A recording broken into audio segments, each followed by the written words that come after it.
കേന്ദ്രത്തിനെതിരെ കേരള സർക്കാർ നടത്തുന്ന പ്രതിഷേധ ജാഥയിലേക്ക് തമിഴ്നാട് മുഖ്യമന്ത്രി എം.കെ. സ്റ്റാലിന് ക്ഷണം. മന്ത്രി പി രാജീവ് ചെന്നൈയിൽ നേരിട്ടെത്തിയാണ് എം.കെ. സ്റ്റാലിനെ ക്ഷണിച്ചത്. കേന്ദ്ര നയങ്ങളെ യോജിച്ചെതിർക്കേണ്ടത് അനിവാര്യമെന്ന് എം.കെ. സ്റ്റാലിൻ അഭിപ്രായപ്പെട്ടു.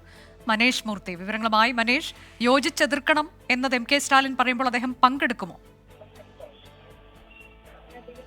ഏറെക്കുറെ അങ്ങനെ തന്നെയാണ് മനസ്സിലാവുന്നത്. എന്തായാലും ധനപരമായി സംസ്ഥാന സർക്കാരുകളെ ഞെരുക്കുന്ന ഈ പറഞ്ഞ കേന്ദ്ര സർക്കാരിന്റെ നയങ്ങൾക്കെതിരെ യോജിച്ചുള്ള പോരാട്ടം തന്നെയാണ് ആവശ്യം എന്നുള്ളതാണ് എം.കെ. സ്റ്റാലിൻ എന്തായാലും മന്ത്രി പി രാജീവുമായി കൂടിക്കാഴ്ചയിൽ പറഞ്ഞിട്ടുള്ളത്.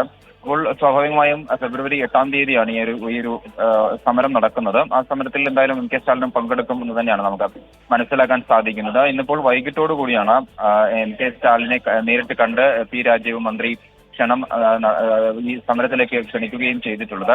അതിനുള്ള മറുപടിയായാണ് അദ്ദേഹം എന്തായാലും ഈ രീതിയിലുള്ള കേന്ദ്ര സർക്കാരിന്റെ നിലപാടുകൾ എന്തായാലും എതിർക്കപ്പെടേണ്ടതാണ്. മാത്രമല്ല സംസ്ഥാനങ്ങൾക്ക് ന്യായമായും കിട്ടേണ്ട വിഹിതം തടഞ്ഞു വെക്കുകയാണ് ഈ പറഞ്ഞ രീതിയിൽ കേന്ദ്ര സർക്കാർ ചെയ്തിരിക്കുന്നത്. പദ്ധതി വിഹിതം, അതുപോലെ തന്നെ നികുതി വിഹിതം, റവന്യൂ കമ്മി കുറയ്ക്കുന്ന ഉൾപ്പെടെയുള്ള സഹായങ്ങൾ, അങ്ങനെയുള്ള എല്ലാ തലത്തിലുള്ള സംസ്ഥാന സർക്കാരുകൾക്കുള്ള ആനുകൂല്യങ്ങളെല്ലാം തന്നെ വെട്ടിക്കുറയ്ക്കുന്ന നിലപാടാണ്, അല്ലെങ്കിൽ തടഞ്ഞു വെക്കുന്ന നിലപാടാണ് കേന്ദ്രം ഇപ്പോൾ സ്വീകരിച്ചുകൊണ്ടിരിക്കുന്നത്. അതിനെതിരെ യോജിച്ചുള്ള പ്രതിഷേധം എന്തായാലും അനിവാര്യമാണ് എന്നുള്ളൊരു നിലപാടാണ് എന്തായാലും എം.കെ. സ്റ്റാലിൻ സ്വീകരിച്ചിരിക്കുന്നത്.